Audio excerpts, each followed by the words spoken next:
Лекция 2. Оқыту және дамыту психологиясының негізгі теориялары мен тұжырымдамалары.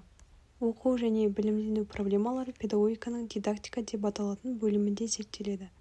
Дидактика термині грек тілінен енген, аудармасы дидактикос үйретуші дегенді білдіреді.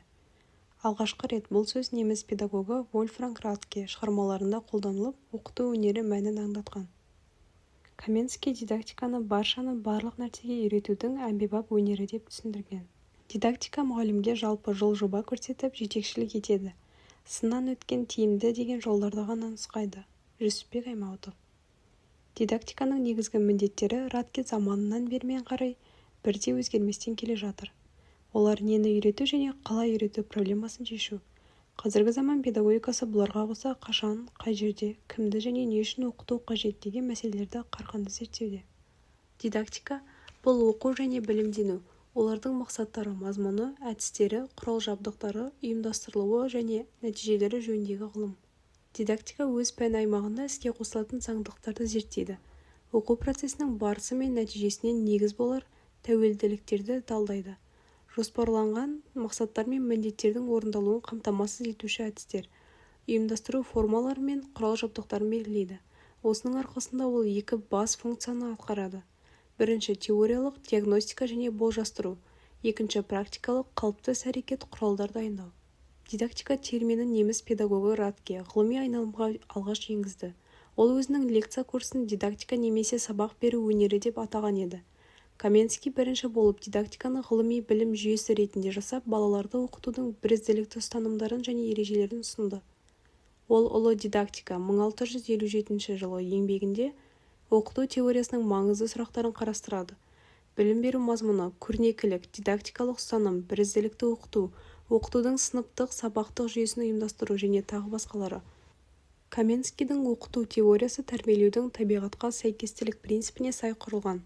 Каменский орта ғасырдағы жаттауға негізделген оқытудың орнына балалардың жастық және психологиялық ерекшелігіне сай оқу жұмысының жаңа жүйесін ұсынды. Қайта өрлеу дәуірінде философияда гуманистік бастама үлкен мәнге ие болғанда, Руссо оқытуда баланың сұранысын, қажеттілігін, өзекті қызығушылықтарын ескеруге шақырды. Песталоцци бір жақты тәрбиелеудің бүкіл түрлеріне қарсы шығып, адамның барлық күштерін және қызығушылықтарын дамыту керек деген оқыту мақсатына назар аударды. Дидактиктер және психологтар Кудрявцев, Лернер, Матюшкин, Махмудов және тағы басқалары проблемалық оқыту концепциясын жасады. Оқушыларда танымдық қызығушылықты, білімге деген сұранысты қалыптастырудың мәселелері зерттелінді. Дидактика үшін оқыту психологиясы Менчинская, Гальперин, Эльконин және Давыдов және тағы басқалары зерттеулерінің үлкен мәні бар. Онда білім мазмұнын құрудың психологиялық алғышарттары көрсетіледі. Дидактиканың дамуына озық тәжірибені жалпылау жаңашыл педагогтардың Амонашвили, Шаталов және тағы басқалары ізденістері септігін тигізуде. Оқыту үдерісінің құрылымы екі басты субъектілердің, яғни оқытушы мен студенттердің өзара бірлескен іс-әрекетімен танылған. Біріншісінің іс-әрекеті білім беру және оқыту, ал екіншісінің іс-әрекеті оқу. Оқытудың негізгі сипаттары: басқарушылық, тұлғаның жан-жақты дамуына бағыттылығы, танымның ерекше үдерісі, қызметтің мазмұндық және іс-әрекеттік жақтарының бірлігі, екіжақтылық, ол субъектілердің өзара байланыстарына негізделеді. Оқыту процесінің қызметтері: білімдендіру, дамыту, ынталандыру, ұйымдастыру және тәрбиелеу. Оқу түсінігі құбылысты білдіреді. Оқу процесі бұл барысында білім беру, игеру, тәрбиелеу және дамыту міндеттерін іске асыруға бағытталған оқытушы мен оқушы арасындағы мақсат бағдарлы өзара байланысты іс-әрекет. Оқу процесі екі тарапты сипатқа ие. Оның құрамы өзара табиғи байланыстағы екі түрлі әрекеттен тұрады. Оқыту мұғалімнің оқу материалдарын меңгеруге орай ұйымдастыратын оқу-үйрету іс-әрекеттері, және оқып үйрену, білім меңгеру мақсатындағы оқушының іс-әрекеттері. Дидактиканың негізгі категориялары: сабақ беру, оқу, оқыту және білім беру. Оқыту үдерісі компоненттердің өзара әрекеттестігі. Оқу танымдық іс-әрекеттің негізгі уәждері: сыртқы уәждер, әлеуметтік ортаның талаптары, мадақтау, жоғарғы рейтинг, болашақтан игі істерді күту және тағы басқалары. Ішкі уәждер: болашақ мамандығына деген қызығушылық, өзін-өзі жетілдіру және өзін-өзі көрсету қажеттілігі, білімге деген қызығушылық және тағы басқалары. Оқу танымдық іс-әрекет кезеңдері: нақтылы пайымдау, абстрактілі ойлау және практика. Білімдендіру қызметі. Оқу процесінің ең алдымен білім, ептілік, дағдыларды, шығармашылық іс-әрекет тәжірибесін қалыптастыруға бағытталады. Білім – бұл деректер, мәлімет, ұғымдар, ережелер, заңдар, теориялар, формулалар мен сипаттамаларды, тағы сол сияқты түсіну, есте қалдырып, қажеттікке орай қайта жаңғырту. Ептіліктер – бұл адамның ережелерге сүйене отырып, қандай да нақты әрекеттерді орындау қабілеті. Дәлірек айтсақ, ептілік дегеніміз білімді практикамен байланыстыра қолдану тәсілдерін, жолдарын үйрену. Дағды – бұл саналы іс-әрекеттің автоматтастырылған бірлігі.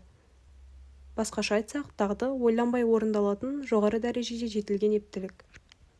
Педагогика теориясы мен тәжірибесінде дамыту мақсатына орай ерекше оқу технологиялары нақтыланған. Ақыл ой әрекеттерін кезеңмен дамыту бағыты. Талызина. Теориялық материалдар көлемін арттыра беру. Занков. Жоғары қарқынмен қиыншылық деңгейінде оқыту. Занков.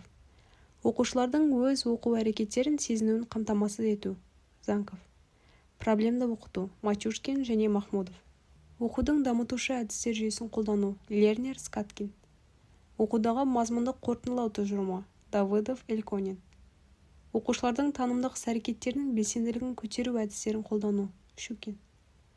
Төңіректері қоғам, адам, өнермен қатынастардан болатын толғаныс, көңіл-күй, сезімталдық дамыту жолдарын пайдалану арқылы оқу тиімділігін арттыру бағыты. Кабалевский және Волков. Таным бұл қоршаған болмыстың, оның элементтерінің белсенді ақыл-ой және көңіл-күй іс-әрекеттері мен олардың нәтижесі. Яғни білім жалпыланған теория.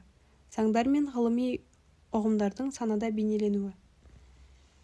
Оқудың теориялық әдіснамалық негізі. Материалистік танымал теориясы.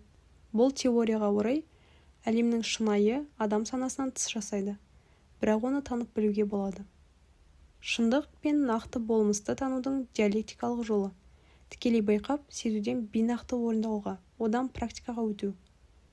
Таным мен оқу арасында жалпы ортақтастық көп. Оқушы қоршаған дүниені тану арқылы дамиды, кемелденеді.